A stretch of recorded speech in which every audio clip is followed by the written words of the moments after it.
warning now to gardeners, farmers or anyone who delights in country walks. If the cow parsley you encounter is well over 10 feet tall, then keep clear and consult an expert, because it probably isn't cow parsley at all, but an imported and potentially harmful monster called Giant Hogweed. A mammoth weeding session at Stevenage in Hertfordshire has just cleared one outbreak of these unlovely plants.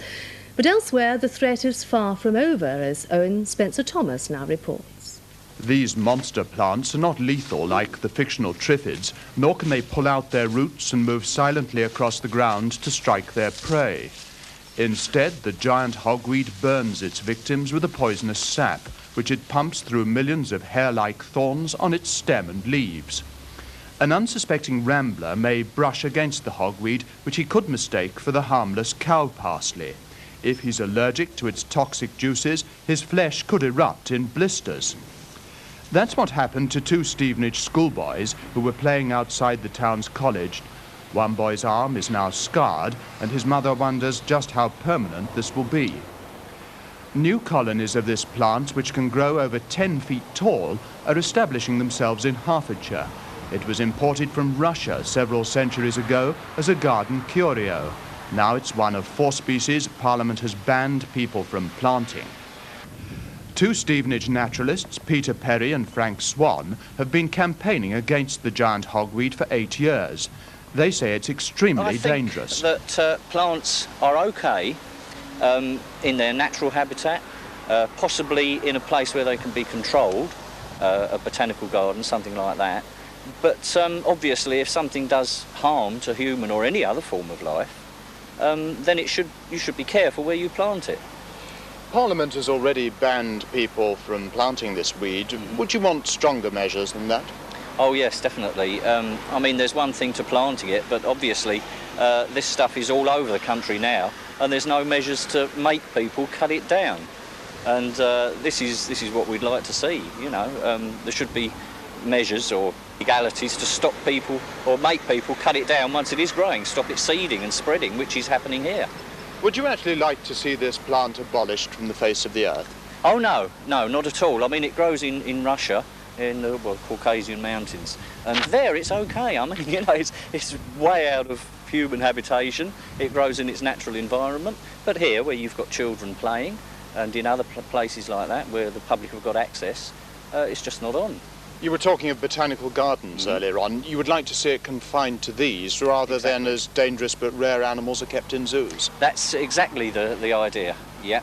I mean, you wouldn't allow tigers and lions to wander around where children are playing. They're kept in a special park. Likewise, plants like this should be kept in a special park.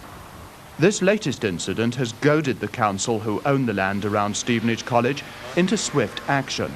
They've cut down these plants too late. Next year, more giant hogweed will spring up from the long tap roots left beneath the soil. Meanwhile, these mature seeds have ripened in the sun, and handfuls of these things will scatter throughout the area to produce next year's crop. And notice, just to be on the safe side, I've got a pair of gloves on. Owen Spencer-Thomas and the botanical beasties from Hertfordshire. Stevenage Council say they're now investigating better and more permanent methods of getting rid of the hogweed, otherwise it'll be back again next year. We'll be back at the same time tomorrow night. See you then. Until then, good night. Here we are at Asden, Stevenage. Over there is the college, and behind that is the notorious giant hogweed, which is a deadly plant. It can cause a rash that can last for 7 years just by brushing the stem. And since 1975, I've tried to get the Stevenage Borough Council here today and talk about it. So we'll take it from there, okay? See you behind the college later. To get some roots of it. Yeah, and the seeds, to stop the seeds from germinating in the first place. And it's very difficult because there are parts of this wild park that I have actually tried to protect as well, because there's things like cowslips and other plants which should be protected.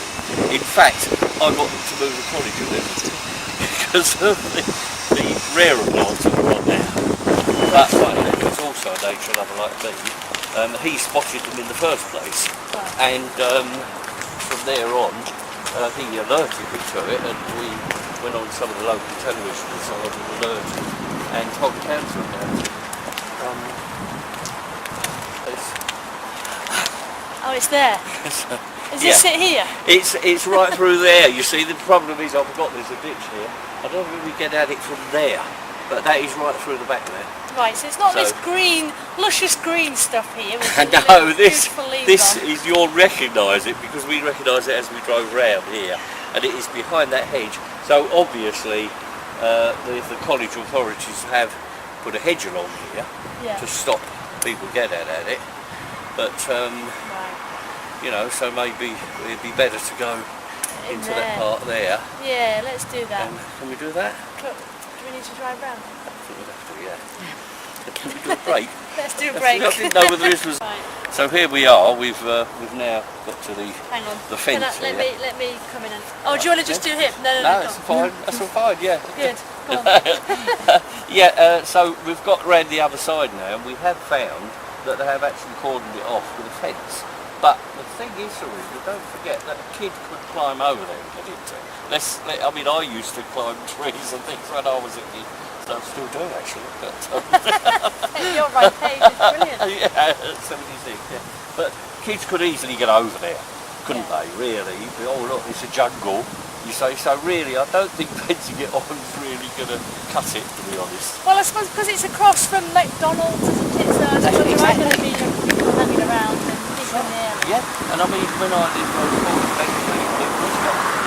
used to find places like this to build camps. You know, us kids would go out. And my dad didn't know where we were. Yeah, well, my dad was in the war, but go out and camp in places like this. And I'm sure kids still do it. And that fence, which is only not even that. So kids could easily get over there. So I don't think. In fact, over here there is actually a tree branch which comes along, and if I was a kid, I'd jump up on that branch, climb over along that tree, and I'd be in there, wouldn't I? Yeah. And of course, those, as I say, they are very poisonous, these things. But as far as you're concerned, what, a year ago this fence wasn't up? So I mean, wasn't here last year. Measures they've taken to try and... I think trying to appease it maybe, but it's not going to cut it. I don't think so, because let's say, you know, you can fence things off, but kids aren't going to. That's not going to be a barrier to the kids wanting a bit of an adventure, and they're going to get through there. I'm sure they will, you know. And so we're here. It's opposite the bar in Meg, isn't it? That's right. Yeah. Describe what this looks like. Okay. Well, it's. I'm sure a lot of your listeners are familiar with cow parsley, and even you know, you get forms of it in the garden which with pretty coloured flowers on top, umbrella flowers. It is umbrella, but white. These are creamy white, aren't they? It's creamy white, and they can grow up to 10 feet tall. So you can't miss them really. It's like a giant cow parsley. And well, it's like a little mini umbrella as well, isn't it? It kind of stalks up. That's right. It is. It's what they call an umbiliferous plant, which means umbrella-like plant. The flowers all grow on the stalk like an umbrella, and but as I said, they look lovely.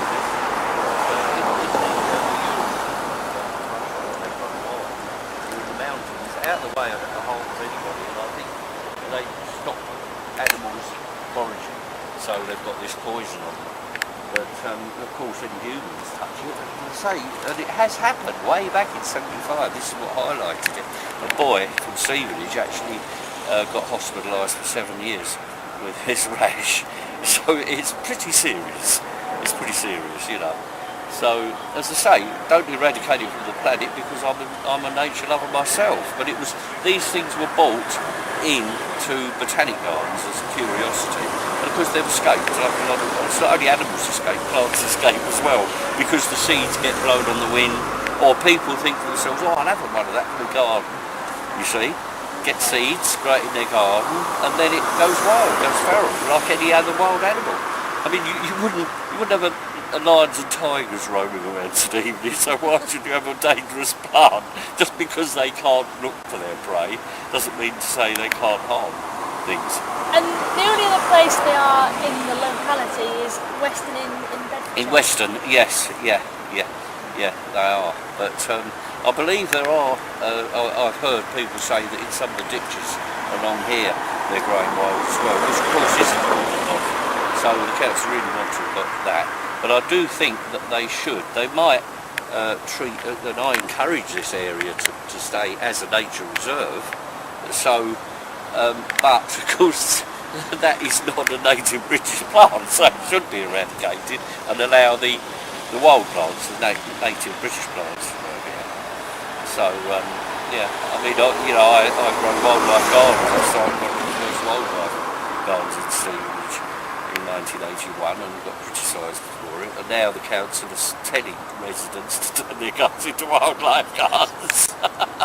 I'm pulling the council side, me really. I have been for the last 20 or 30 years, really, 40 years since I've been here. Well, since 1961 I've been talking about things.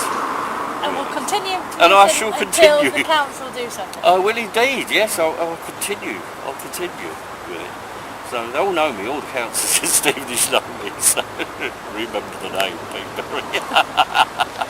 Brilliant. Okay. Right, we have everything there, don't we? Yeah.